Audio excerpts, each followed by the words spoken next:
Hello, everyone. Hey everybody. Don't ask questions. I don't have anything set up for this, so I just reuse my cafe. I I noticed that I'm still Owl Bard, which I love. I put you back as Earl Bart. You're not. The guest gets changed every week, so I just put like, you know what? I'm gonna put Owl Bart up. I'll probably put regular Bart up at some point. It's all good. I love Owl Bard all the same. Ugh. So me, Good morning. good afternoon, everyone. Good morning still for me, but afternoon for everyone else. So Right. me and Serafin were going to play a game together, but that didn't work out. So here we are. No. No, I mean talk about catastrophic collapse of plans, right? Yeah, no, I got one downloaded, then we need the other one downloaded, and then that's going to take another hour. And then one of them was false advertising. Well, I finally found where I finally had it. I had it. We could have done it, Yeah. but it didn't just pop up. It was weird. It was weird. It just was weird. Yeah. It wasn't. I mean, this was a heck of a morning, you know? Mhm. And the other thing about it was, like I started looking into it last night because I wasn't sure. But like as I was messing around with the game, I was like, wait a minute, this isn't what I thought it was gonna be. Are we sure that this is exactly what we think it's gonna be? And it was like, nope. And I was like, ah, damn it. It was not what we wanted. So hello Derringer, hello PA Nightmares, and I'm pretty sure we have a few other people who haven't said anything, so whoever else is here, hello. Yes, hello to everyone else who is not saying anything. Please say hello to us. We've had a rough morning. We have been trying to get a game to work for a while. Yeah, it was wild. Ugh. PA Nightmare says he is ignoring 42. Mm. You're pretty hard. He's on my stream, kind of. Yeah, I know. He's not ignoring you very much. Yeah. Yeah. So you had something interesting happen to you this week. Well, last week, yeah. Last week, yes. Yes, I mentioned it on my actual coffee stream. Was my house got hit by a truck. Yes, Yeah. my house got hit by a truck. We're pretty sure he was a drunk driver.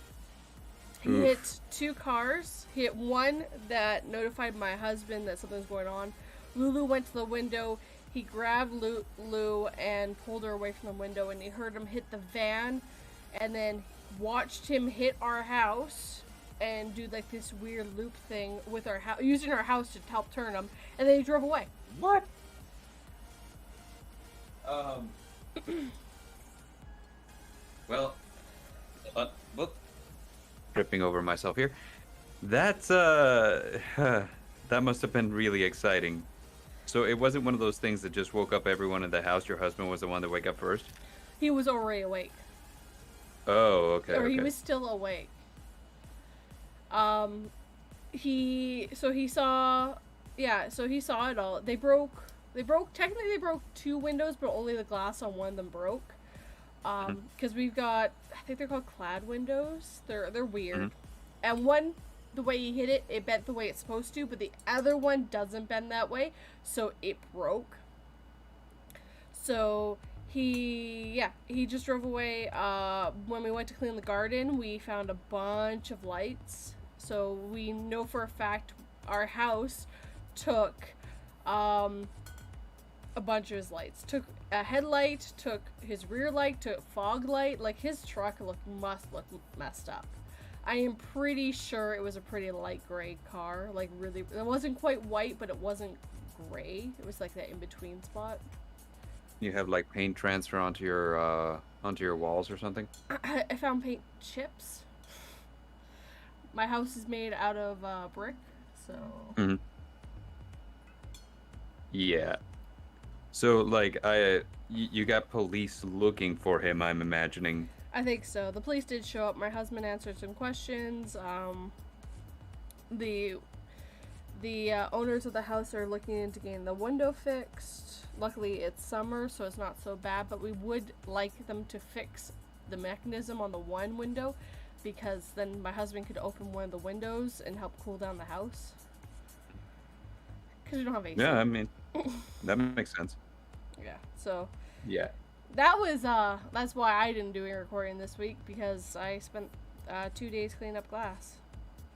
Yeah, that's understandable. You know, like you got something that went down. Yeah, the day after it happened, the weather wasn't very good, and we had to deal with the landlords, and we were all in shock. And then the next day, I woke up and I felt like super exhausted, and I realized that I probably was in shock. So I didn't go to work that day. It's super understandable to be in shock after an event like that, for sure. And that's something you never expect. Someone hitting your house. Like that one time that the AC unit in my house caught on fire. It caught on fire? Yeah, like it combusted. How? No clue, but it gets better. So the entire thing combusts, and it starts. And for one thing, this is when I was a kid, by the way. This isn't like recent. So it combusts, and it's a unit that's really high up on the wall, so that my bed is actually directly underneath it. So when it catches fire, my dad happened to be walking by, and he sees the AC unit on fire, and he's like, "Oh crap, that's not good." But moreover, there's this huge just clump of flame that shoots out of the AC unit and starts falling down towards my bed. And my dad springs into action and yanks me off the bed. And apparently I'm such a heavy sleeper that all of that happened, and I had no idea about it until the next morning. The next morning I wake up on the couch and I'm like, "Why am I on the couch?" And then I asked my mom about it. I was like, "Hey, I went to sleep in my bed, but I woke up on the couch." And then she like takes me over to where my bed is, and there's this huge area right in the center of the bed where it's just burned. You know, it's just like that's where the flame landed, and it just kept burning for a little while. My dad had to put it out, and she's like, "Yeah, that was almost you." And to this day, I'm like, "Holy shit! I can't believe I slept through that." Kids sleep like that, though. That's just a kid thing. It was super wild. It's not supposed to be on fire. It's not supposed to put hot stuff out. It's supposed to put cold stuff out. Right? I don't know what it was. I think it was like faulty wiring or something like that. And so like eventually it just started sparking, and it caught on fire. Which my dryer did a while back too. I mean, just to let you know, never buy secondhand electronics. Oh, my dryer and washer downstairs are secondhand. Oh boy.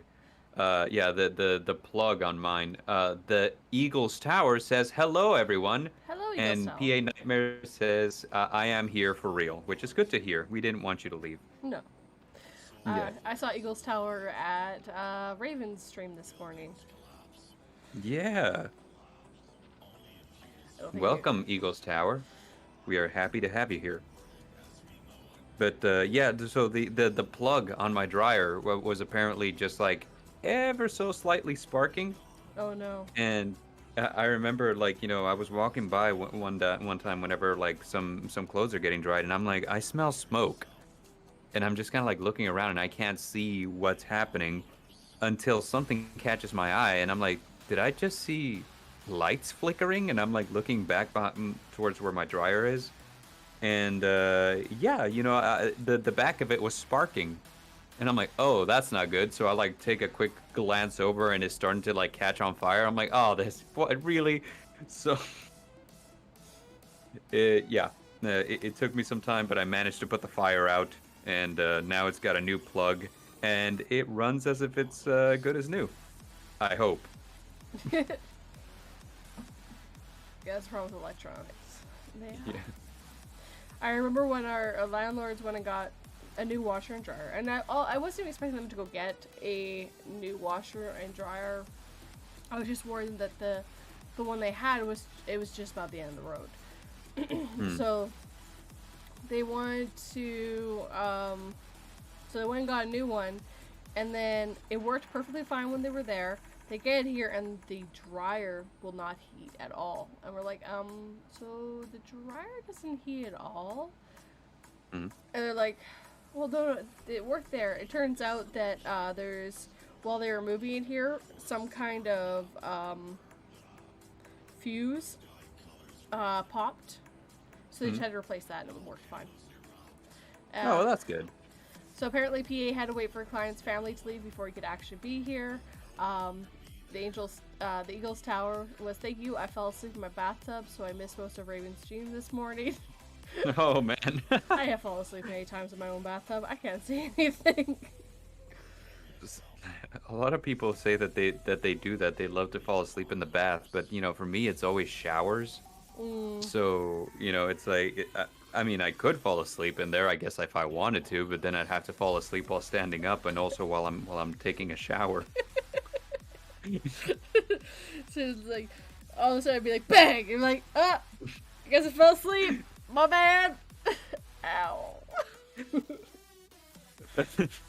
That would be almost exactly the same thing as whenever I was having whenever I almost got burnt alive by an AC unit when I was a kid. You know, I just wake up in the shower like bleeding from the head. I was like, that doesn't make sense. I was taking a shower a minute ago.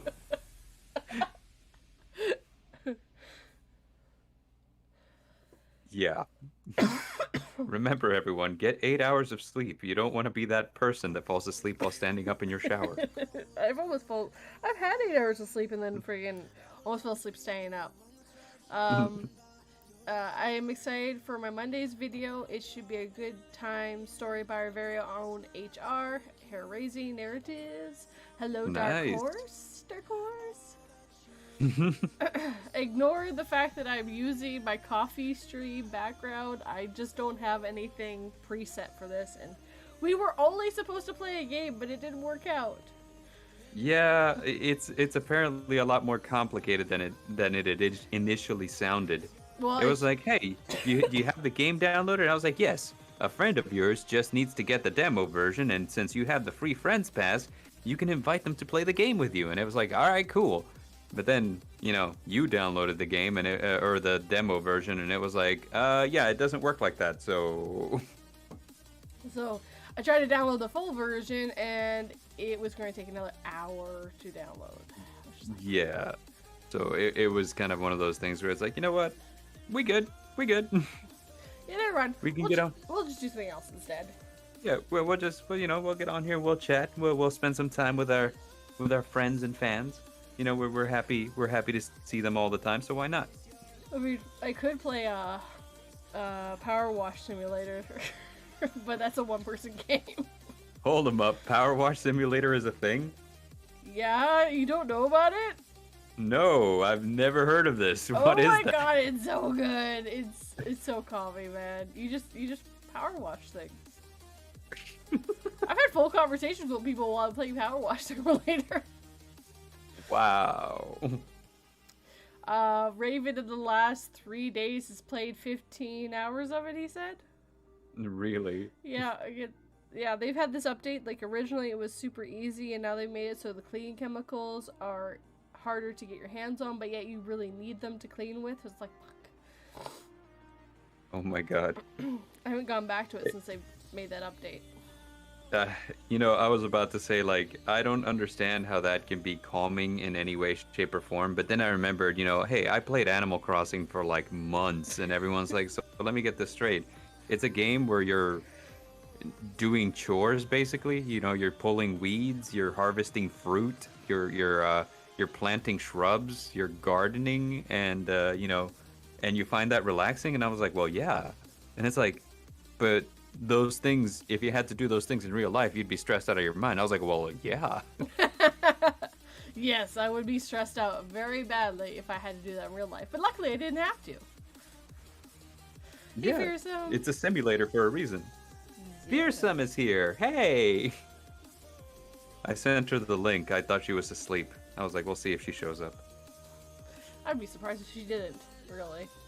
It's Yeah, like she knows. her fearsome senses were tingling. She's like, wait a minute. I must, Bard is on the stream somewhere, I must go find it. Hello, Miss Creepy Tales. MCT is here. Hey, MCT. MCT says really nice things to me all the time, and I swear it's like, it makes my heart melt. She's a sweetheart. I'm going to be on her Saturday stream this week coming up. Nice. What are you guys going to be doing? Talking, I think. I think that's what she does on her night streams. Morning streams for her. I was like, you guys going to be playing Man of Medan? No.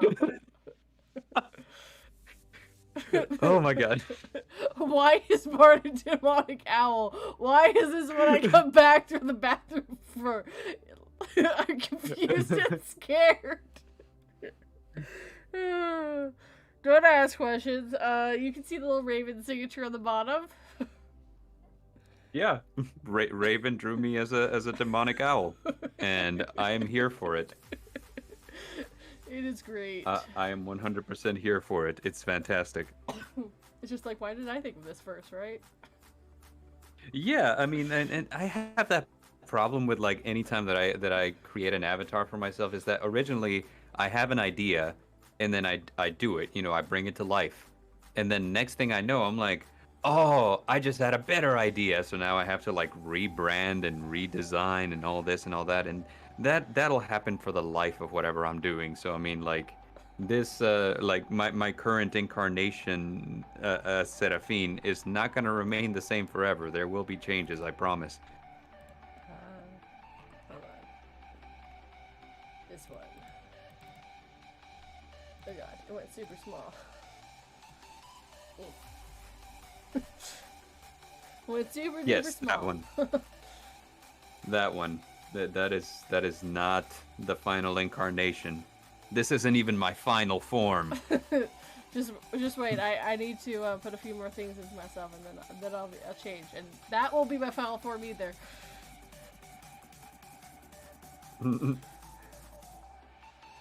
It's just it's cool to what do you call it, to reinvent yourself every now and then, Well, As a matter of fact, Miss Creepy Tails just had like a reinvention too. Her new avatar is pretty dope looking. Yes, it is. He is. I mean, And mine started with chibiness, and now it's gone. I have an adult avatar, which is weird. But I guess that kind of fits more with a horror narration than chibi characters do. But hoop it! I love chibi. Y'all deal with chibi. Yeah, chibi characters are great. They are. Anyone who says otherwise is lying. Anyone that says otherwise hasn't seen chibi characters with blood on them. They look creepy. Yeah, super creepy. They're the creepiest. MCT says something, you should be on my streams in the future too. Oh, sure, absolutely, I would love to. I enjoy these like, sit and talk streams so much. It's like such a huge change of pace. Yeah, well, compared to, yeah, we always try to do other things, right? Well, we do them once a month, basically, just on a certain topic. Yeah, that's true. We do that. Derringer says he got Long John Silver's, which is delicious. Yes. Also that his avatar is the rail cannon. Yes, I noticed that a long time ago. Which was fun when I noticed it. I was like, is that Super Juggernaut? Well, what's the name of it? Super Dreadnought Juggernaut Liba? And it was. I was super pleased when I found that out. My new... It's a Yu-Gi-Oh card. My new avatar got some booba. I'm gonna assume that means boobs. Got some boba. Ugh. You know what? I'm gonna draw myself in an avatar with some boba too.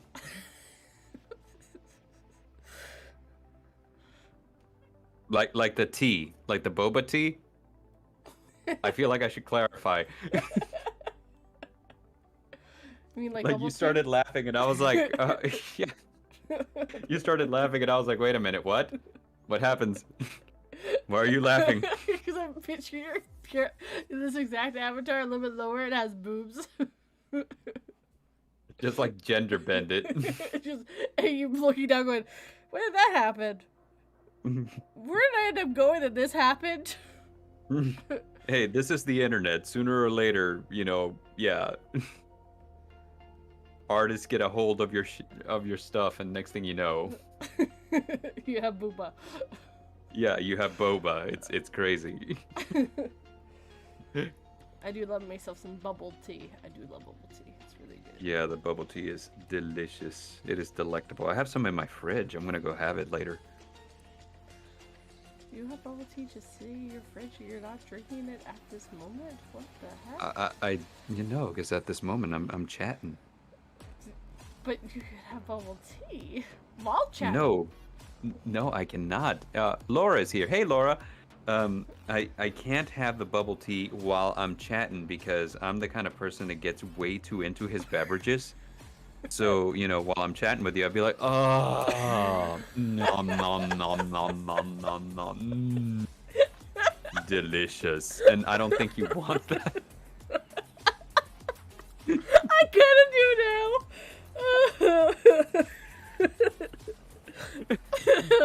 Oh. Oh, now I want to go get bubble tea. To be fair, though, I'm not contagious, but I'm still sick. Yeah. I hear that you're not supposed to be contagious when you get the vaccine. Like, a vaccinated person is not, like, contagious, like, in the same way as a person infected is contagious. No, I'm not contagious to anyone, but I'm coughing and I feel like garbage. Yeah. Stop making that emoji, YouTube. Laura says mukbang. Whenever I first saw that word going around, I thought it was something completely different because that's where my mind goes. Yeah, I couldn't imagine why. Yeah. It took me a long time to find out what that was. Yeah, I was really surprised to find out that it was a food thing and not something else. I was like, oh, wow. This man a delicious beverage.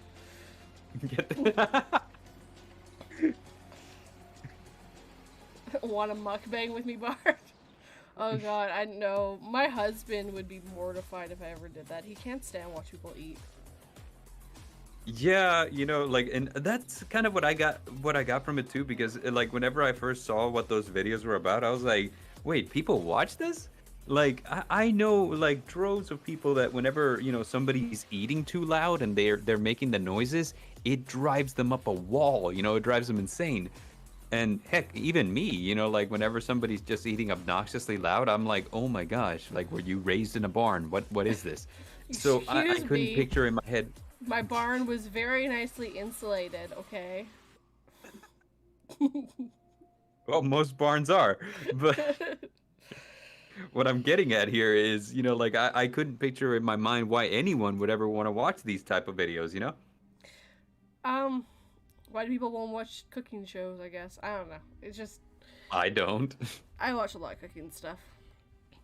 Yeah, no, cooking shows to me, like, I don't know, they just don't do it.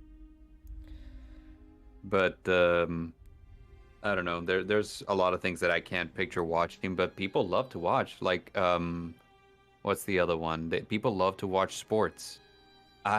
It doesn't do it for me, I can't stand sports. Like, I see how people get like super excited, and I understand, it's your home team, you're excited, but like I don't know, like I can't do it though. But then again, you're talking to me, and I'll sit and I'll watch like the Yu-Gi-Oh invitationals for hours just to watch what people are playing and how they're playing it. And most people are like, you're watching people playing a card game? And I'm like, yeah, absolutely. You watch people play sports. Where's the difference? I won't watch people play sports. So it's just like, where's the difference? You're watching them play sports. I'm watching these guys play a game. Yeah, play a card game. So, a children's card game. Is it really a children's card game, though? it says ages six and up on the boxes, but in all honesty, the rules are so complicated. I'm starting to think you need a PhD to play it well. Probably. It's just my opinion. I'm like, look, I read some of these effects, and I was like, there's no way a 6-year-old can understand this. Yeah, they don't really make it for 6-year-olds anymore. I don't know. Like, maybe 6-year-olds are smarter now. Maybe I was just a dumb 6-year-old. I don't know. Don't worry, we were all dumb at 6 years old. Darn right.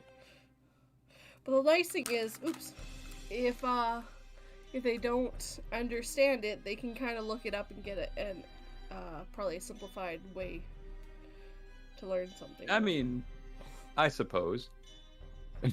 Derringer says, need a freaking PhD to play it. Dang it, Bard beat me to it. Yeah, it's complicated. It's not an easy game. But anyway, that's why Derringer can't play it, because he's got a PhD. Yeah, that's true. He does. Derringer, you're the only one qualified to play Yu-Gi-Oh! The rest of us with our YouTube PhDs. I don't have a YouTube PhD. I just have a YouTube. They let me have an account. No, I mean, like, what's it called? How people become like YouTube professionals. Like, they look up instructions on how to do something on YouTube, and then they just kind of like they kind of figure it out that way. You know what I'm saying? Like, there's people who fix their cars based on knowledge that they pulled entirely off YouTube, and all that. Oh, wow. Derringer is a judge. I did not know that. That's good, because I have questions, and I'm going to run them by you, because there's a lot of things.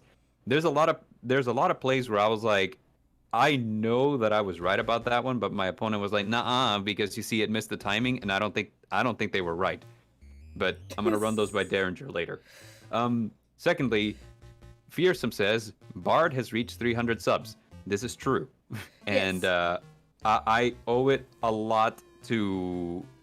well, A, to Fearsome, because she bugged the Dark Somnium to be on my videos. And then Dark Somnium. And, yeah, and he agreed, and I mean, because he's my hero, I was like, dude, he's the reason that I got into narrating. So whenever he agreed to do it, I was like floored. I was like, he's what? He's gonna be in my videos? Like, for the longest time, I just had to let Fearsome talk to him, because I couldn't do it, because I was gonna fangirl really badly, like that.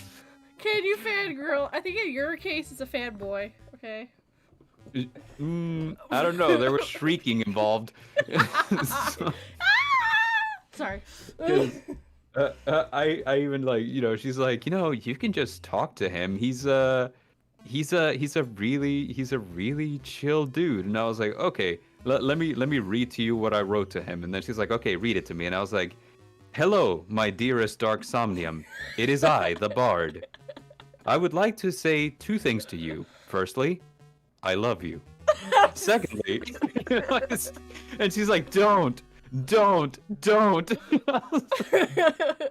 Okay, roll it back. Hello, my name is Serafin, the Midnight Bard. I'm glad to meet you. That probably would have been... She was like, don't, you're gonna scare him away. He's going to go, huh. Never mind. I'm not doing this anymore. Yeah, no.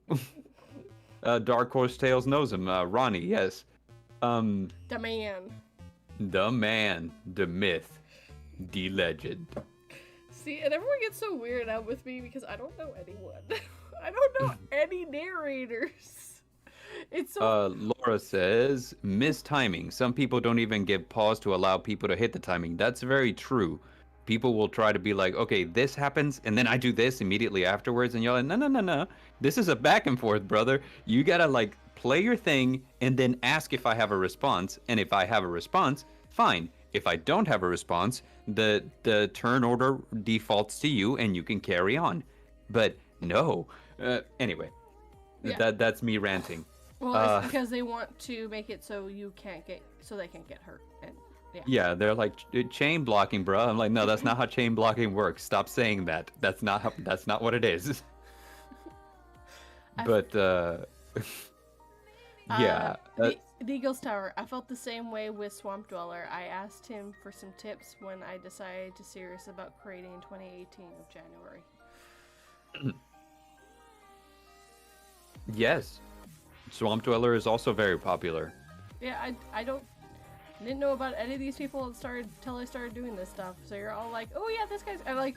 We had Dr. Creepin on Tavern the last time I ever did Tavern, and I'm like, okay, who's this? You're just like, oh, okay, sounds cool. Yeah, I mean, a lot of the people I found were because of the Dark Somnium. You know, like I started listening to him, and then it started recommending other people. And I was like, yeah, you know, like I listened to a few of them here and there, so like I recognize their names, you know, but like you never really know how popular they are until you start seeing them in other places. Like, you know, you see them on Twitter and they have so many followers, and it's like, holy cow! I mean, like some of these people are like little mini celebrities. It's crazy. Oh, and PA just said, yeah, 42 did not know who MCP is, we meant to, not MCT. I know who MCT is now. I do this on purpose, though, weirdly enough, because I don't want to do what Bard does. Because I know I have the tendency to do what Bard does, which is like, oh my god, I'm so happy to meet you, blah, blah, blah. So I just like, nope, yeah. They're normal people, their sub count doesn't matter, but I know if I ever met Lazy Masquerade or B Busta, I would be like, ah! Yeah, so like, you know, on the same vein, I mean, back when I was a comic book artist, I was a huge fan of comic book artist Greg Land, who did a lot of covers and a lot of art for the X-Men comics. Oh wow, yeah. And one time I was at a comic book convention and he was there, and I kept walking by his table trying to talk myself up, like, no, you can do this, you can go up and talk to him. You know, like, you can do this. So I was like, okay, here we go. And I would kind of like walk forward, and then I'd be like, no, I can't do it. So I have like this really bad like celebrity problem where, you know, like if I admire someone, I have like the hardest time talking to them like they're a person. And so, which reminds me that this just means that I'm very lucky to have met all of you guys, like, you know, on my journey, and not whenever you guys were like, you know, in hundreds of thousands of followers, because then like me approaching you guys would have been unheard of. It would be like, I can't do it. No, they're too big. I'd be like, it's too funny. So I'm weird like that. I'm a weird little fanboy. Well, I don't know if you want me to say this, but you say that you have problems talking to Raven, and I'm like, no, Raven's cool. Don't worry about it. Yeah, I mean, like, I'm like, dude, no. What are you talking about? He is Raven. Yeah, he's Raven. He's a really nice guy. Sorry, bird. He's a really nice bird. Yeah. Yeah, I remember what's it called? Approaching MCT was kind of scary too. Like, she was saying something on Twitter, and I remember I was like, okay, now's your chance. Shoot your shot. So I said something, and she replied back, and it's like, she replied. Yes, Derringer, that is why I have a hard time talking to you, because you're a legend. You're legendary. Hello, Rando. I hope you have a good day. You can't stay long, so. Dr. Creepin can perform an audio narrate Doom books. Can perform an audio narration of the Doom books with an air of mystique, or majesty. I guess that's actually how that. Yeah, I believe it. Gosh, I'm having like that's kind of the one of the Raven owes Derringer money, apparently. Apparently, he keeps saying that. I don't think that's true. You might owe him ketchup, but that's about it. No, I've gotten to the rule of I'll get to know, like, I'll see like numbers, and I've tried to ignore them for the most part, because I'm like, most narrators that are really big are just normal people that want to be That's treated true. like normal people. Like they don't. That's very true. But here's my catch on it. I'm not freaking out because I feel like I'm any less, anything like that. You know, I actually have a very high self-esteem. I think very highly of myself. But the problem that I have is I don't know where their mind is at. You know, so like they're famous, they're popular. Do they believe that they're too good to talk to me? You know, so like if I approach and I'm like, hey, what's going on? I've been a fan for so long. It's like, you dare speak to me? Now it's awkward for everyone. I'd be You like, know? okay, take care. No longer friend. No longer fan. Bye.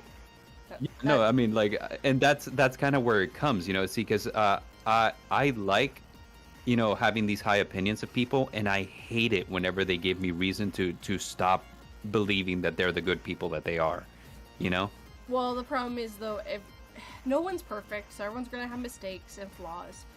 But I mean, yeah, fearsome. That's what. See, I'm just Yeah. like, hey, you want to be friends?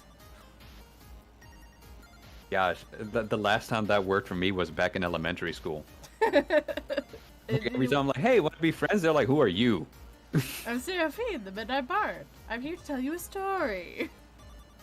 Why would I want to hear your stories? And I'm like, because I'm really good at telling them. Just wait. I will tell you about your death. So when you're 39, you're going to get into a car accident. Ooh, looks like you're going to be drunk. Really sad about that. Ooh, you're going to kill the family in the other van too. Sorry to tell you that, but dude, bye. Speaking of fortune telling, I really wish that, you know, things like the magic 8 ball and like what do you call it, say fortune cookies and things like that, really did tell the future. That'd be cool. Yeah. Yeah.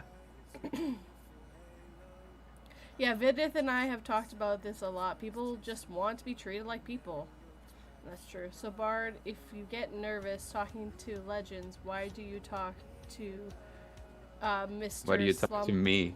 Slumber Reeds has deemed me a legend. Ha ha ha ha. He met you before that.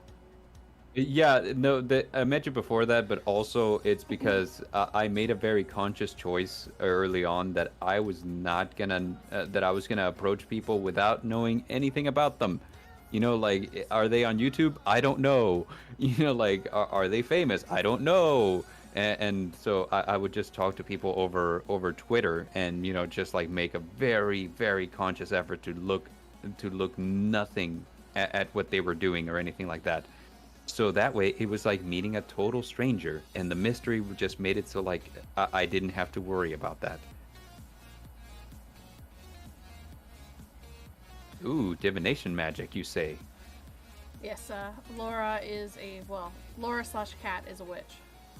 I know. Laura's confusing. Yeah, we've spoken of this. Laura is confusing. Took me so long to figure out what Laura is. Two people. Laura is two people, Yes. and Laura is also a witch. Well, I know Cat is for sure. Mm-hmm. Because witch is not a gender. Everyone thinks of a witch and thinks of a female, but witch is not a gender term. Why did my chair make that big ass noise? What the hell was that? Did I just break my chair? No. Okay, we're good. See, my first language is Spanish, where everything, where every word has a gender assigned to it. Yeah, So French. like, yeah. So it's like, you know, like, are you a witch or are you a witcho? I'm like witcho. That's me. No, Laura is one person, but the person who uses that account is two people. Yeah, that is one person with many accounts. Well, no, Laura, it's confusing. You make it confusing, Laura. /Cat. Laura is all people. Laura is all people. Looks like my stream calmed down finally. It was having problems when I was trying to still download that game, and now it's not having any warnings, so that's good. Nice. You know, I heard like a very interesting thing yesterday. Apparently, some scientists believe that consciousness does not exist inside of your physical form, but it's actually remote and somehow being projected into your mind. Dude, I'm not feeling well. Why are you asking me hard questions? I'm not asking any questions. I'm telling you what they believe. If you see me on YouTube, it's Cat. Cat. Cat. Cat Lionheart. Which is a really cool name. I like it. Yeah, so do I. I think it's Which, cool. by the way, I'm doing one of Cat's stories coming up one of these weeks. I was going to, and then I had so much trouble reading it, so I had to put it aside. Yeah, Cat custom tailored a story for the Bard because Cat likes to hear me sing. So there's a song in that story. Yes, you must sing. Yeah, and it's gonna be a country song this time because it's a story about a cowboy. Excuse me. And me being everybody's favorite Texas Bard, you know I gotta go all out with this. Oh God, yes. Hmm. Yeah. So, did you end up actually want to talk about SCPs? You know, I've been going down the SCP rabbit hole so hard lately. Like, so hard. I haven't been wanting to touch them too much because anything you make with SCPs in it is free for use. Like, how do you mean? Like, if I make a video, I can make money off of it, but anyone else can use it, from what I've been told. SCP-2886 says Derringer. An ostensibly dormant volcano, approximately blah blah. No, I'm trying to. Bard going down a hole hard. Yeah, I don't think I'm an owl bard anymore. I'm a rabbit bard. Containment class Keter. Special containment procedures. Confirmation of SCP's 2886 current location is to be maintained at all times. Personnel assigned to SCP-2886 are to maintain path projection charts based on data of SCP-2886 relocations in order to help identify its next target. Am I doing a good scientist voice? Are we? Yeah. Description. Dormant volcano, approximately redacted kilometers in height. Originally discovered in the mid-19th century by astronomers as an albedo. Why do I sound like an old man? I was trying to do my best scientist impression. Pictures Bard as a bunny boy. Okay, I thought I'd lost 42 for a second because I couldn't hear you at all. I was being silent, that's why. Okay. Let's see. So, originally discovered by astronomers, albedo feature on Triton near a satellite on occasion will disappear from its current planetary body and reappear on another. It's a wandering volcano? That's dope. That's scary. That's kind of fun. SCP-2886's anomalous nature was realized when it disappeared from Triton and reappeared on Oberon, one of Uranus's satellites. Oh, it even leaves our own planet. Wow. Yeah.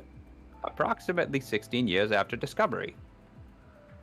Effect on geology of its host planetary body is unknown. Observations have noted it displaces enormous amounts of planetary material at its arrival point, with most of that debris reappearing elsewhere on the surface. Currently prevailing theory is that it has a splash-like effect on the surface of its host, dispersing debris around itself with no clear pattern once it arrives. So yeah, it's a wandering volcano. Wandering volcano that goes to different planets. That's weird. Bard is a furry confirmed. Apparently. Did we have a conversation about being a furry before? No, actually, it was you, me, and PA on that other stream when we were talking about our shows, and we talked about how the Sonic fandom created furries. Oh yeah. Dylan is here. Hello, Dylan. Dylan, you got here just in time to discuss bard furries. Derringer, LOL, he said Uranus. I did. I said Uranus satellites.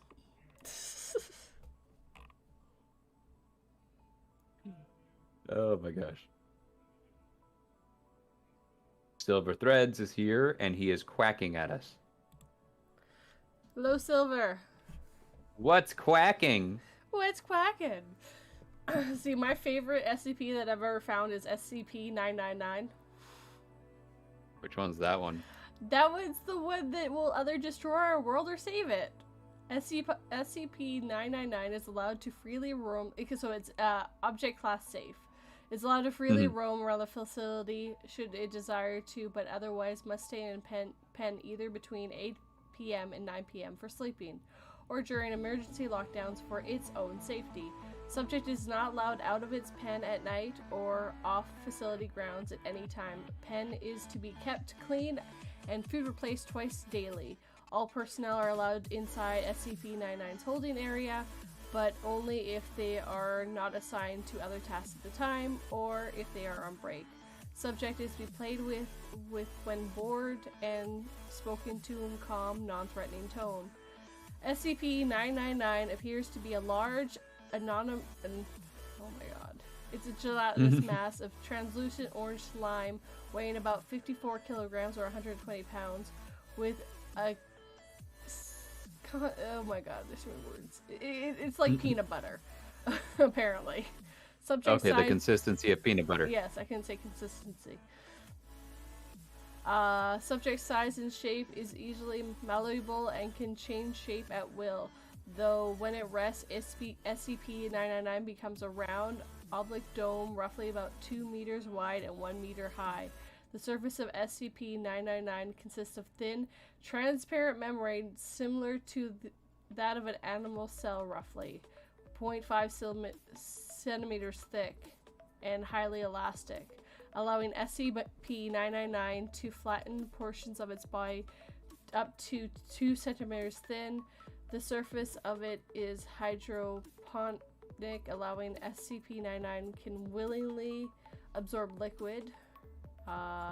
The rest of SCP-99's body is filled with various orange substance of unknown chemical makeup, though it is capable of digesting organic materials with ease. Yeah. And it basically, I know more about it, it's just not going through it here, but basically, he's the child of the being that's supposed to destroy the world. One of the things that's supposed to destroy the world, but he could literally kill his dad with love. Or destroy us. He's the tickle monster. Yes, he's the tickle monster. Yeah. I love him. So do I. He's so cute. Oh, yeah. So apparently, Silver has been lurking in the shadows, he says. PA says, you were an owl, then a rabbit. You are most definitely a furry. Or maybe I'm just going down the roster of characters in Winnie the Pooh books, because an owl and a rabbit are both those. I might be a bard donkey next. Who knows?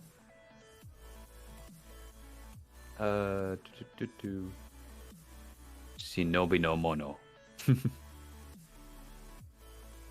It's probably Orange Crush, says Silver. SCP-682, says Laura.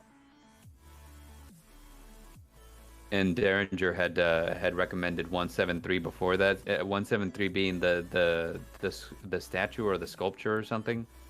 Oh, the one that's made out of like concrete and rebar, and anytime you look away, it snaps your neck. Yes, so somebody has to be consistently looking at it. Yeah.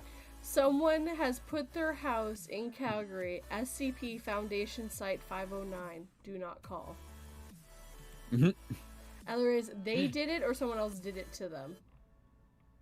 Because I typed in SCP and I got SCP Foundation front page, SCP Wikipedia, and then it's got the map thing, and I've got like SCP Automotive Diagnostic and blah blah blah, in focus, accounting, and there's SCP Foundation Site, and that's definitely like Yeah. Yeah. Ow.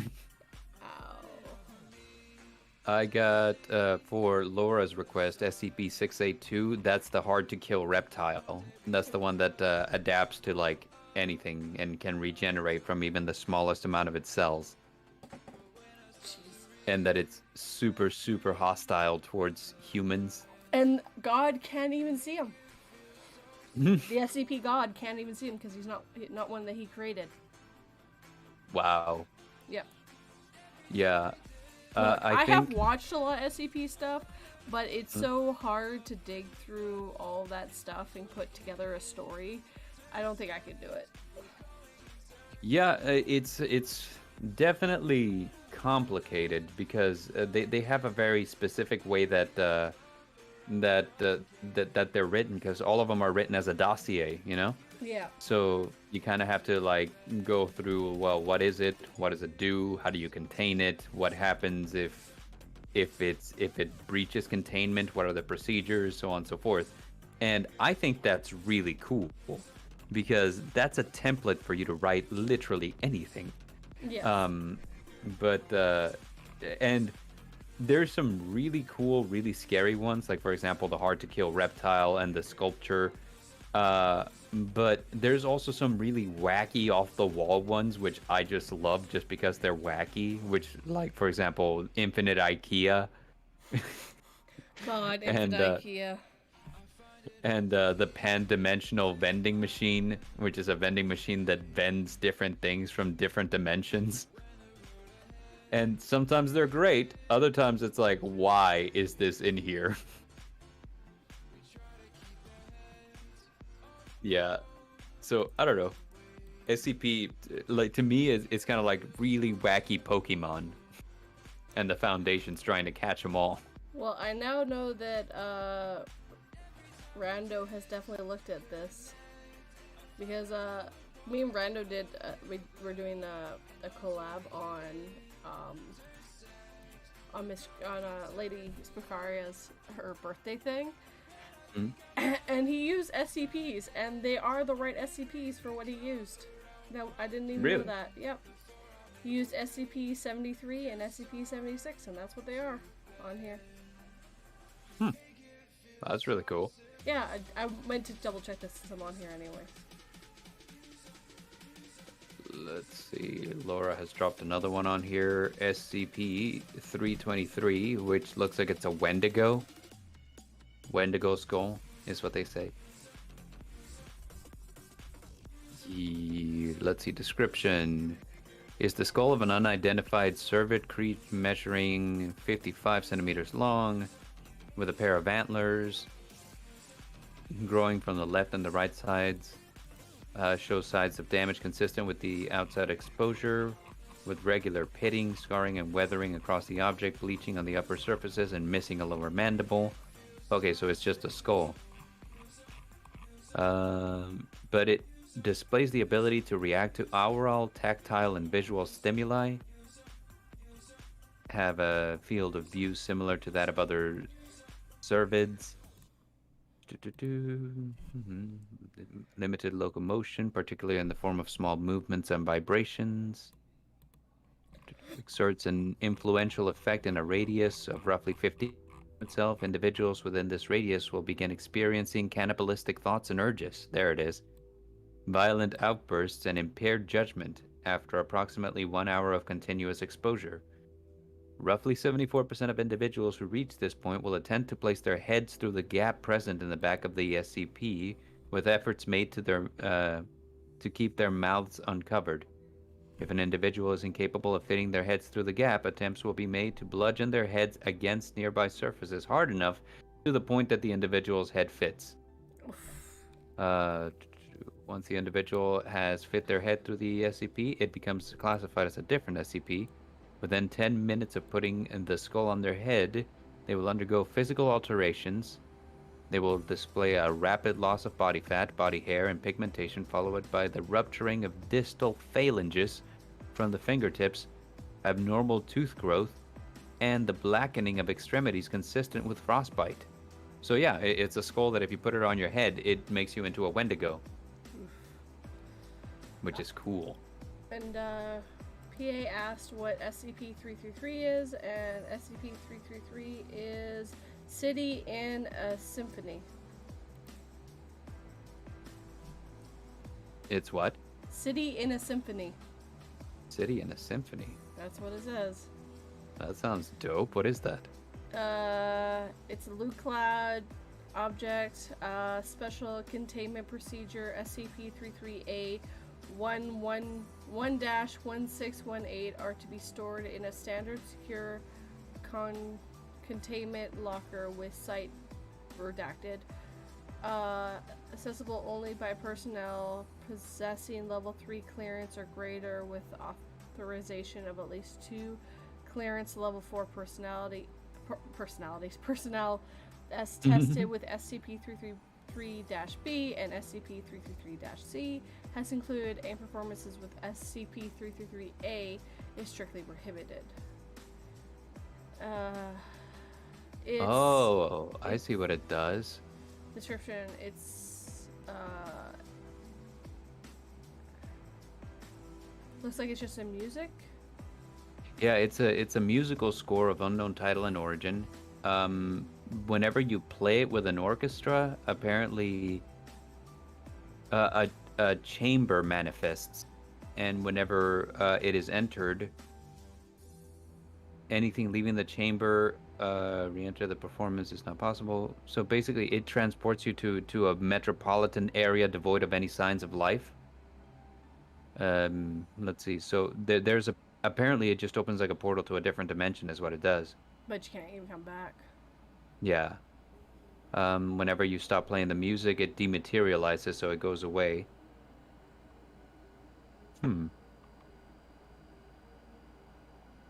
But there's an entity involved, it says. Highly aggressive entity of variable appearance and composition residing within the dimension. All manifestations of it have proven to be much more durable than its composition would suggest, requiring considerable firepower. It requires considerable firepower. Okay, so there's a creature inside of the dimension That will kill you. Yeah. SCP-334 is Stellar Vulpin. 334. 334. 4. 334.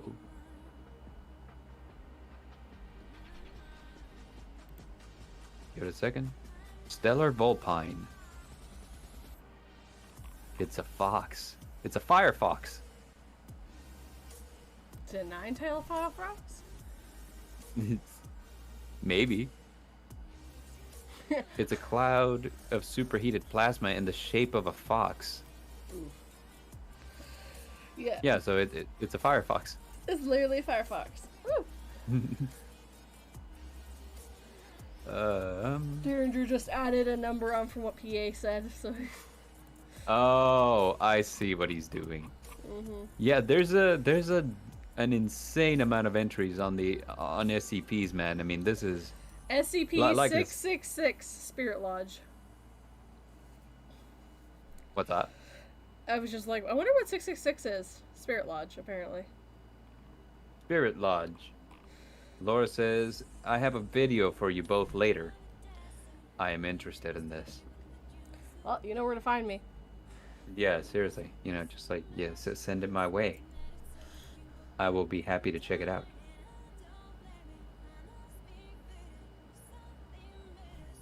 Let's see. Yeah, so I mean, I don't know. I kind of like all week work has been just kind of like, oh my gosh, I am like falling asleep. And I was like, well, what can I do? And it's like, well, you can start listening to stuff on the SCP Foundation. And I was like, oh, I've always been interested in that. Let's have a look. Next thing I knew, I mean, I was like 19 videos deep. I was like, wow, there is a lot going on here. Oh yeah, there's a ton. Mm-hmm. But like I said, even though the scary and serious ones are like really interesting, I kind of have a thing for the wacky ones, the weird ones. There are tales here too, actually. There are what? There are tails in here too. You can look up at SCP and get the tail for them too. Yeah. Like a story. Yeah. Like I said, there's just a lot of work here, and it's just like, I don't know.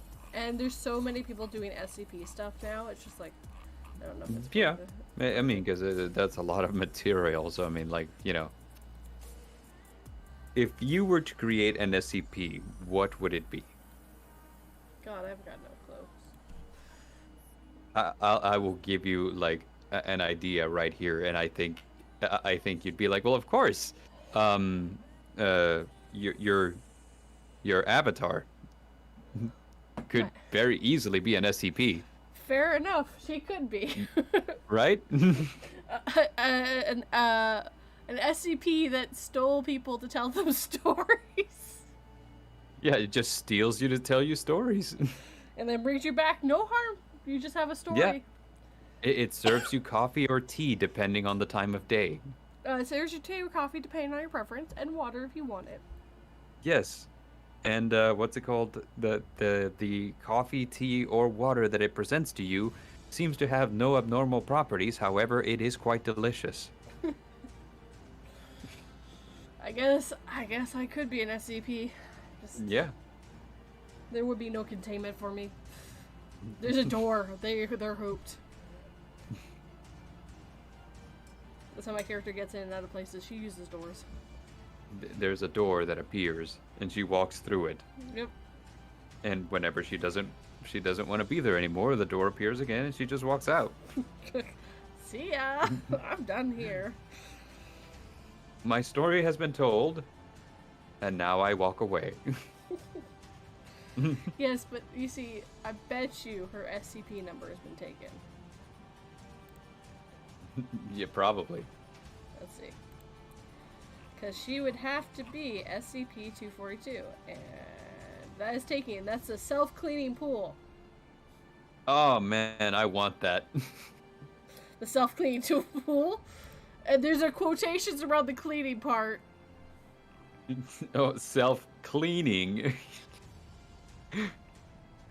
Like air quotes, self-cleaning. Yes. So SCP-242 is a swimming pool approximately 4.5 meters wide by 9 meters long with a depth range from 1 meter deep on both ends to 1.5 meters deep in the center, at a total value of approximately 55,000 liters of water. It has a dual waterfall function and a pool vacuum unit and stairs on the one end. Any substance, when placed in the pool, will eventually be transmuted into sterling water, which will remain sterile even after being removed from SCP-242 and introduced into a non-sterile environment. A sample taken from SCP-242 poured into a container of water that has been tainted with red food coloring did not mix, but rather stayed together with some bubbles. Lays required to transmute the completely depth into the nature.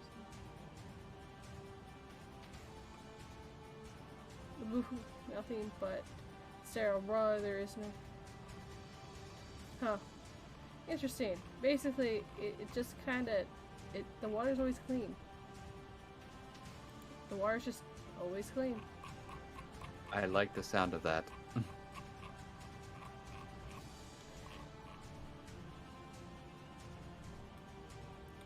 Well, you see, I'd have to get rid of the self-cleaning pool, you know.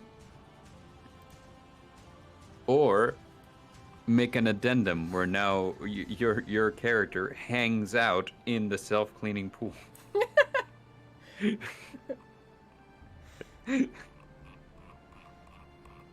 That's just how that works from now on. You tell stories by the pool. I mean, I like pools. I don't think I like pools that much. To tell stories by them all the time. Yes. What's it called? The Eagles Tower says, "Still here. I'm doing my own work as I listen. We're happy to still have you here." Cat says, "SCP-247."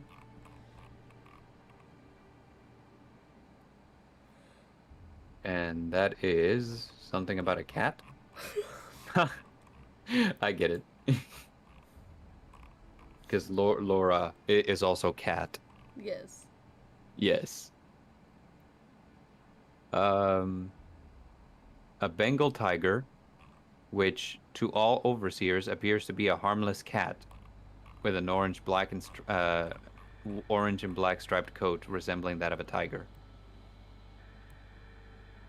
All photos show that this illusion, although okay, so it's an illusion.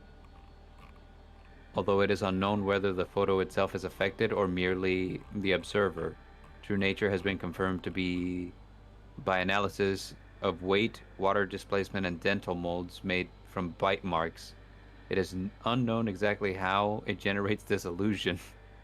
So it's a cat that looks like a tiger, or it's a tiger that looks like a cat. Oh, that's great. I love it.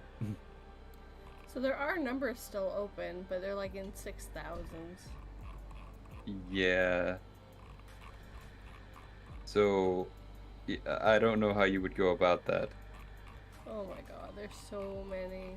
Hold on. I might be wrong. They might be lower than that. Okay, so yeah. Yeah, so there's about 6,000 is when you start finding like access denied because they don't actually have anything there yet.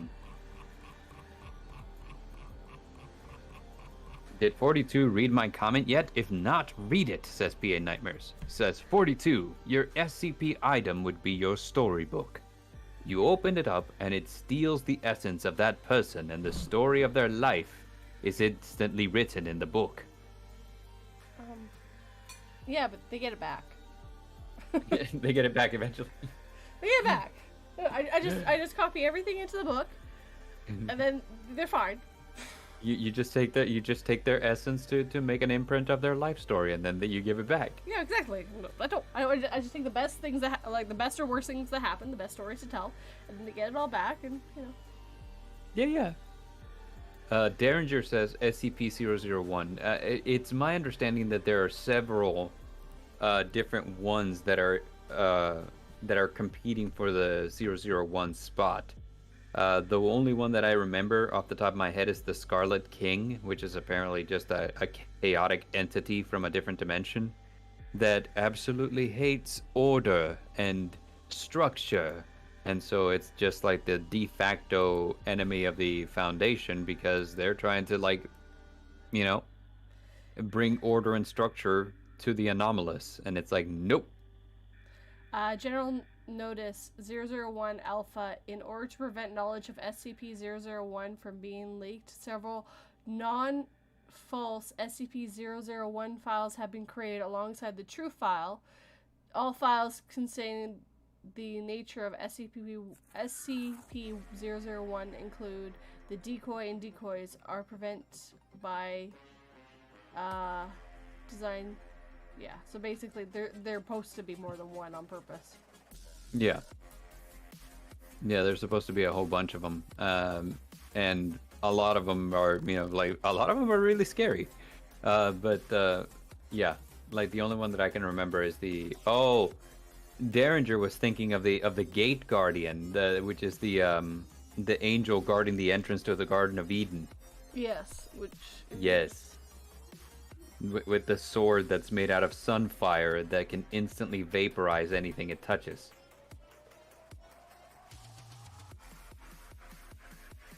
Thus far, the Gate Guardian is completely harmless, though. I mean, he only strikes out if you approach and continue to approach after he's told you to get lost.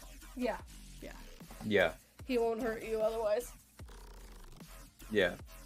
Although he's apparently been a key figure in a lot of apocalyptic events. Like, apparently, if he ever does move from his place, then, other figures similar to him exit the gate, and the end of the world commences.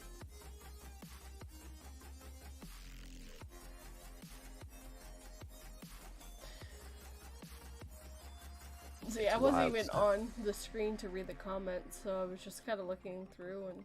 I forget what the gate is. Is that what it's actually called? Derringer says, I would continue to approach. I scared. I commend your bravery. I'm not that brave. And the keeper. Yeah. They don't see. I don't see an SCP number tied. He doesn't have an SCP number. It's been because he's contending for SCP-001 is why. Ah. Yeah. So him, the Scarlet King, and a few others are contending for the spot of number 1. This I have to say about like the gate or just angels in general, because whenever you look at biblically accurate angels, they are terrifying. Oh yeah, no, they're not pleasant. They're not human. There's a reason why every time they show up in scripture, the first thing they say is "Do not be afraid." Yeah. I don't know how good I'd be at following that directive though. Like a biblically accurate angel shows up and they're like, "Do not be afraid," and I'm over here screaming. It's like I said do not. I said do not. God damn it! I told you not to be. I do have to say this too. This is something that has to be mentioned, that typically angels don't show up to people unless they're expecting them to do something. So if you weren't scared by their appearance alone, you should be scared by the implication of their presence, because when angels show up, they come bearing responsibility. Or death. Yeah. To be fair, the angels are supposed to be with the warriors. Well, they're technically only supposed to be messengers. It depends on the class. For what I It does remember. depend on the class. Yeah. And each class has its own look too. Yeah. Like, for example, the giant wheels burning with eyes, like what Derringer is describing, are the Ophanim. And those are terrifying to contemplate. It's like, oh yeah, they're just interlocking rings with eyes all over them and a burning figure deep within the center of it all. And I was like, what is it? I'm like, what is that? And they're like, that's an angel. I was like, that's not an angel, that's a Yu-Gi-Oh card. Probably. That sounds terrifying. There's also Serafin, are the ones that I'm named after. Serafin, the Midnight Bard, which are they look humanoid, but they have like 6 pairs of wings, 2 to fly with, 2 that cover their face, and 2 that cover their feet. You got your cherubs, which are not the cute little angel things that you think of. No, they look different, and I think the cherubs are the ones with the face of a lion, the face of a ox, and the face of a man. Biblically accurate cherubs. Yeah, they're the ones with all the faces. Oh god, that's scary.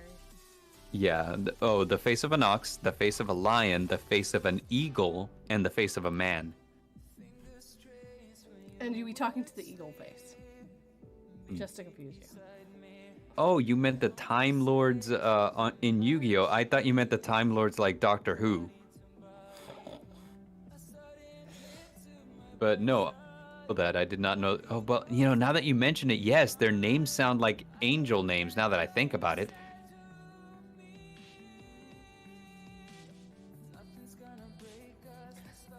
I don't know how I missed that. Because you didn't think about it at the time? I guess I did not.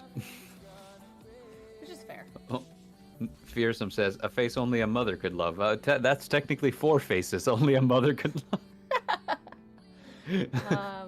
And technically they don't have a mother. So... Yeah. No, because they're created by God, so no, they don't. So yeah, Hylion, Razion, Metaion, Saphion. Yes, these are angel names. I don't know how I missed that. Well, that's neither here nor there.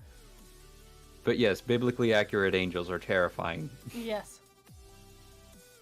Yeah, they are. Or really, really dope, depending on the artist. Because some artists make them look like these I was gonna say unholy abominations, but they're angels, so they would technically be holy abominations.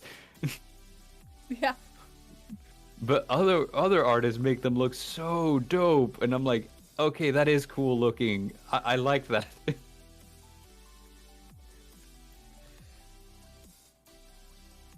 Hey, Infinite Psychosis is here. Hello, What's Infinite. up? Hello, Infinite. We are discussing biblically accurate angels. Which is scary. We were discussing SCPs a second ago, and that's how we ended up here. Which, you know, like, it really begs the question, because, you know, everybody always, like, draws demons as big, scary things. And I kind of have to wonder, as like, well, technically demons are just fallen angels, so, I mean, it's just like a corruption of what they looked like originally, when you really think about it. Yeah. Yeah. She's like, here you go. It's like, demons are scary. I'm like, well, they're angels, so yeah. Yeah. No, you're right. You're right. Yeah, absolutely. They are terrifying. Because angels are terrifying. Yes. But they're metal as hell, though. I love it. Which, while we're at it, here's a fun fact that you Pokemon fans in the audience probably didn't know. The 3 legendary Pokemon from the 3rd generation games, Groudon, Kyogre, and Rayquaza, are based on Hebrew mythological creatures noted in the Bible. Where Groudon is Behemoth, Kyogre is Leviathan, and Rayquaza is Ziz.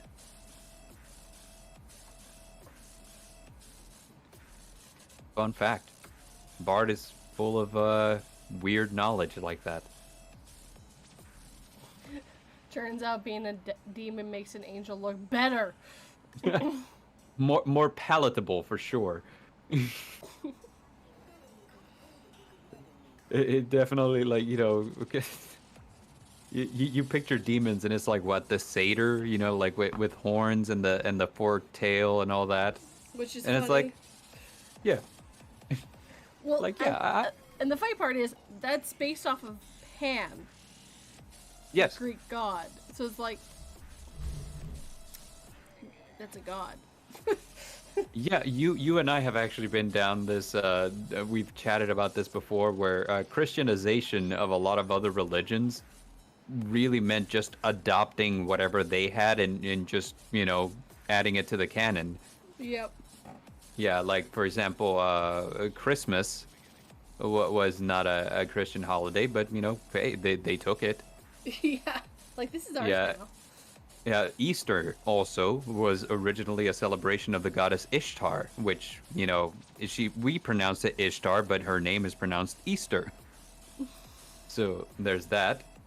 There's the devil, you know, the satyr devil figure, which is really just Pan. Which, if PA's still in the comments, there you go with that. There's a lot of different things, you know, that were just done that way. Yeah, and a lot like if you ever read Inferno, I think Dante's Inferno, he puts a lot of the gods in there, and they're all in hell. Yeah. Which a lot of what we think of hell and all that jazz is from Dante's Inferno. I love how, what's it called, Dante Alighieri just didn't get along with the people of the time, so he wrote a fanfic where they're all in hell. Yep, and everyone he idolized went into heaven.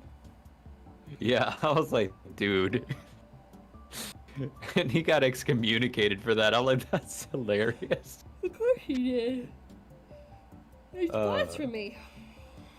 What's it called? Laura says, got me. I did not know that one. I assumed that you meant the, what's it called, the Pokemon thing. Here's another one. The X and Y legendary Pokemon can all be found on the depiction of the World Tree from Norse mythology, where, what's his name? Gosh, the serpent one is... I forget his name. Oh, the World Eater? Yeah, Sigard is Jormungandr down at the bottom. There's the many like the elk with the big horns is somewhere in the middle of the tree, and the Yveltal, which would be the eagle, is somewhere in the top branches. Pokemon's weird, man. It draws from mythology. Mm-hmm. It drew from theirs originally. Like Yeah, Japanese. And then they yeah. went as it went on, they drew from other cultures. Yep, yep. Which is dope. Yes. I happen to like it whenever things, just like take little mythological things and then just kind of splash them in for flavor. The same way that, I splash pickle juice over my sandwiches just to give that extra kick. I'm not weird, you're weird. I can't say anything. I've drank pickle juice. It's actually really good for you. Derringer says Yu-Gi-Oh does it too, but they don't try to hide it. That's true.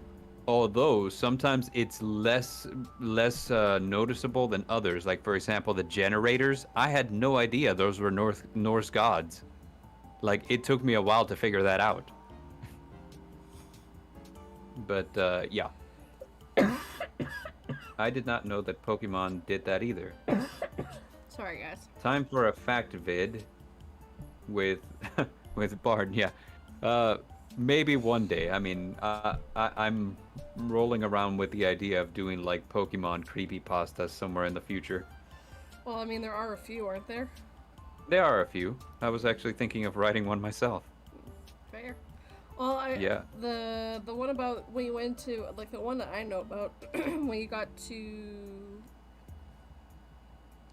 what town was that? Lavender Town.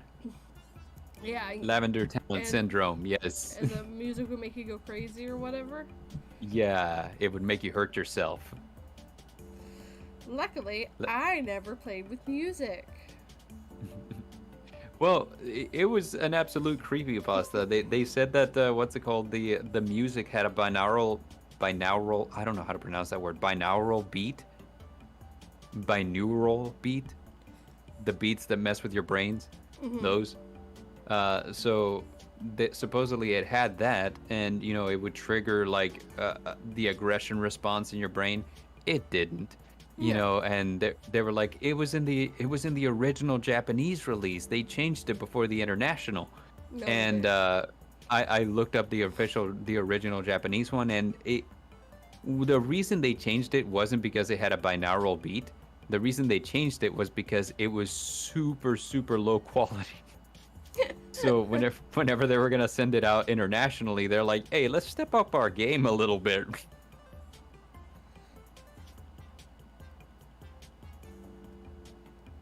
Binary beat, says Fearsome. Laura says, I am rather fond of Lavender Town's music. Yes, me too. I actually happen to think it's really good. They just had to up it, make it less low quality.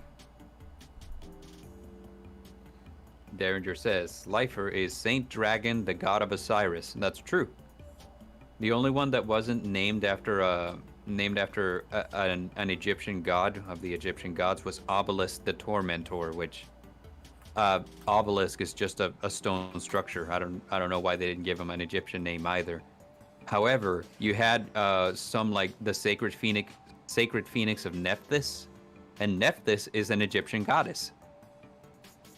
I used to play that one back in the day. That one was my jam. Yeah, it was all originally based off the Egyptians, wasn't it? Original Yu-Gi-Oh? Kinda, sorta. I mean, they said, yeah, it's a lot of it's Egyptian mythology, but it really wasn't. I mean, like they had a lot of stuff in there that was just random stuff.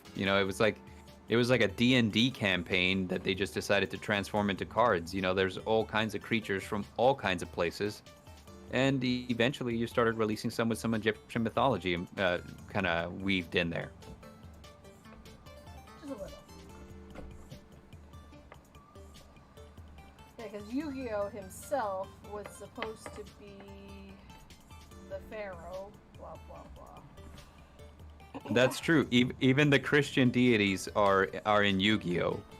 They're just like very careful never to mention them. For example, the character that appears in Solemn Judgment is supposed to be an interpretation of the Judeo-Christian God. As a matter of fact, he appears in all of the Solemn cards, like Solemn Strike, Solemn Scolding, Solemn Warning.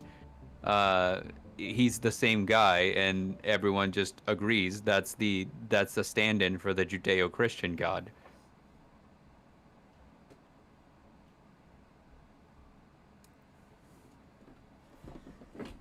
Yeah, the bard is super into mythology and stuff like that. So And Yu-Gi-Oh. whenever, yeah, or, well, in anything really, if anything just like splashes it in there, I'm just kind of like, yeah, you know, I love finding that.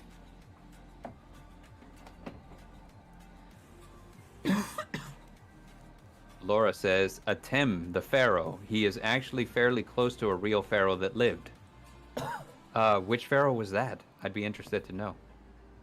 Like, I know that Atem, it sounds like a pharaoh name, but I never knew that he was actually like a pharaoh. But, which, by the way, the other day I found out that there was a female pharaoh, but they kind of erased her from history. Yeah, it's a long-winded story. She. Her name was Hatshepsut. Hatshepsut. Look, she also had a few names. Yes, that's true. She kind of sort of took the throne from her stepson, I even think it was. And actually, she did a lot of reforming. And actually, they weren't just trying to wipe her from history. They were just trying to clean up the history. Which they did every once in a while. Okay, so they weren't trying to erase her. They were just kind of trying to, like, consolidate what they had and just so that it was more neatly arranged? Yes. Yeah, that's exactly it. Okay.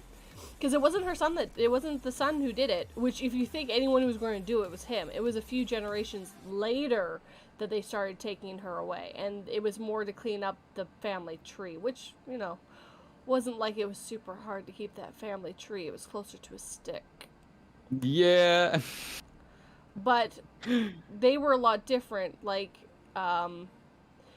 if you had a child with your wife, they were legit. If you had a child with a concubine, they were legit.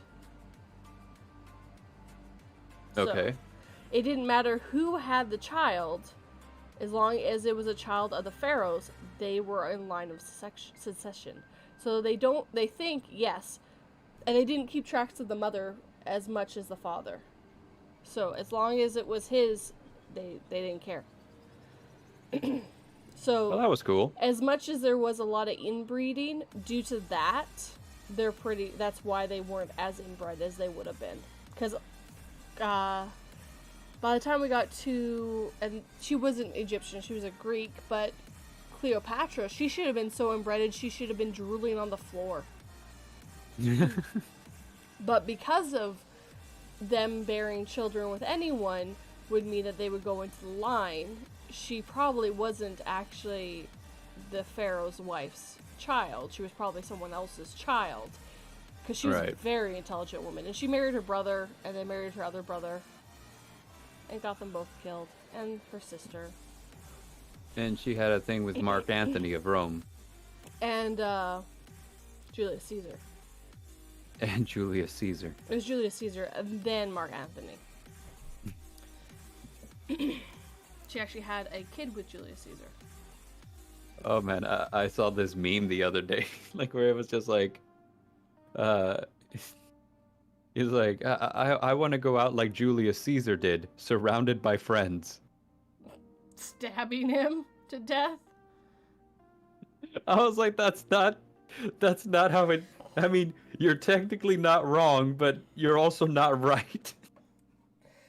Well, I mean, he gave up. Like, they're pretty sure once he realized Anthony was part of it, he gave up. Wait, Mark Antony was part of it? I thought he wasn't. Or is that just like the Shakespeare interpretation of it?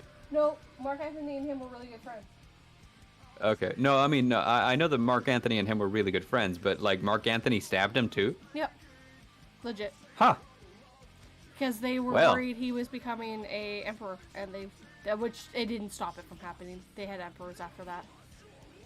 I'm like, did you guys think about maybe talking to him, like having an intervention? That wasn't how things were done back then. He had too much power. He wasn't going to listen. He had all the I was like, armies oh on his side. man, this guy has all the power. You think we should talk to him? Nah, better kill him. But yeah, no, they're pretty sure that that was one of the reasons why Mark Anthony got killed, was because he was part of the conspiracy that killed. Oh, Julius Caesar, the late JC. And then Octavian started a war over it, and Octavian became an emperor.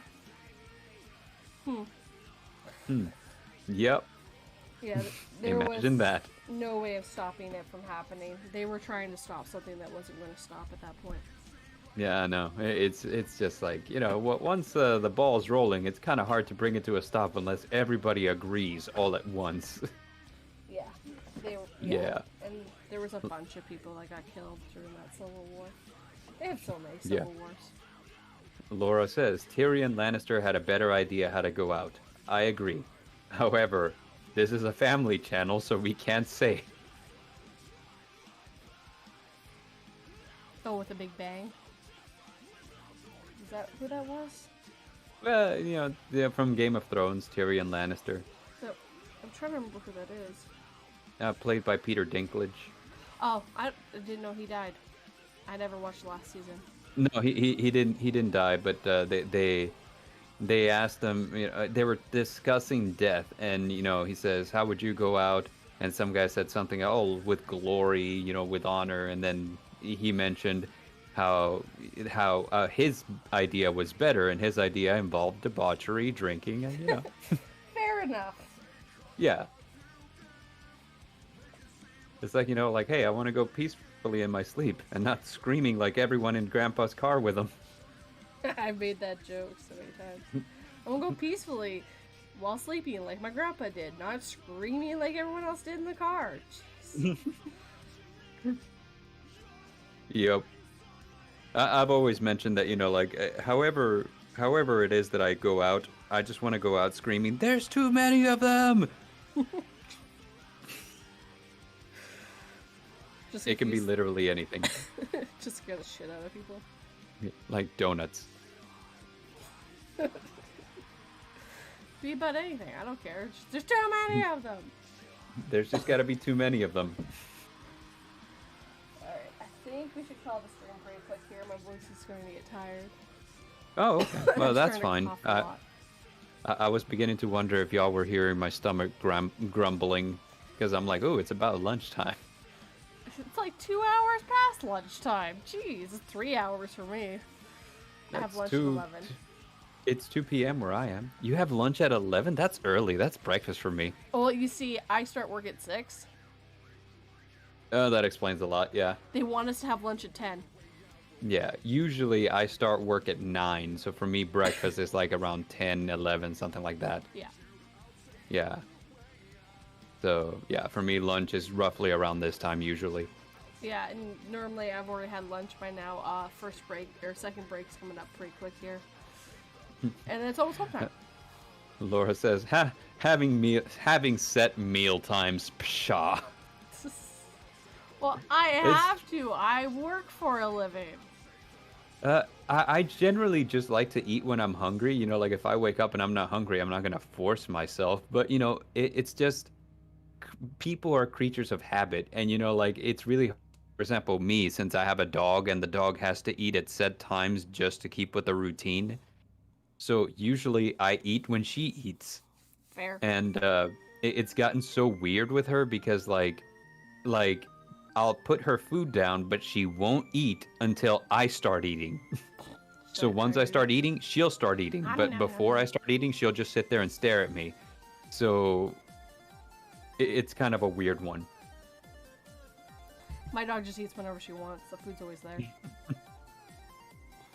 Yeah. But our dog doesn't have the disease a lot of dogs have, which is they don't feel full. They always feel hungry, which is why a lot of dogs will overeat. Yeah. Yeah. I don't know. Like, I got my dog whenever I was still living with my parents back in the day. She's an old dog now. But you know, my dad's just like this really strict military guy. Oh, So jeez. his thing was the dog has to, you know, has to be well trained, you know. And I was like, okay, well, I already got her. I can't like, you know, it's not like you adopt the dog and then you take him back. Like, hey, never mind, my dad's kind of crazy. So I was like, all right. So I devoted the time to you know like keeping her on a strict regime, and she's just kind of used to it now. As a matter of fact, she gets really weird if I miss her like her schedule. Like what was it? There was one day where I woke up and I was doing other stuff like right off the bat. I was like, man, I gotta get this stuff done, and I forgot to feed her. Oh no. So she's just kind of following me around, you know, and I'm just like, I'm like, what is it? What do you want? And you know, like every room I go to, she just kind of like follows, and then she sits patiently and stares at me. Oh. And I can kind of feel like her staring at me, but I don't know what's happening. And I'm like, I don't get it. What is it? You don't normally do this. What are you doing?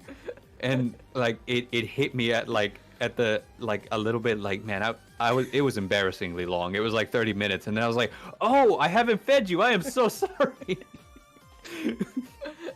Yeah, yeah, my food bowl's empty. Yeah. Could you feel it? This was like one of the only times that I've ever forgotten, you know, like which, you know, over the course of the 8 years that she's been alive, you know, so I don't forget, you know, so like I've forgotten maybe twice, and this was one of those times, and like every time I just wonder why she's acting weird, you know, I'm like, what is it? What do you want? Like, And I want food. Could you yeah, feed me? and of course, when I put the food down, then she'll just continue staring at me until I start eating something. She's like, okay, you've done one of the things. What about the other ones? I was like, what is this, a ritual? Come on. Let me skip one of the steps. What are you doing? No, eat a carrot. Eat a goddamn carrot. Yeah, it's gotten to the point where I just have to grab something and eat it in front of her so that she's like, okay, you're eating, I may eat. Yeah, just grab like a little carrot. Just like, here you go. I ate something, fucking dog. Here's a Rice Krispie treat. Look, I'm eating it. And then she's like, all right, breakfast time. Yeah. Your dog sounds broken, but don't worry, mine is too. Yeah, every dog is broken in their own way. Well, But it's fine. That's their personality. Exactly, that's why we love them. Yeah, All right. exactly. Let's call it here. Okay. Adios, everybody. Thank you for stopping by and checking us on this impromptu live stream of what happens when the best plans just do not work. And 482 just makes a thumbnail. Bard and 242 talk about stuff and shit. Or put Yeah, something hey, like that. just roll with the punches is what we do. That's how we roll. Alright, take care, everyone. Bye. Bye, everyone.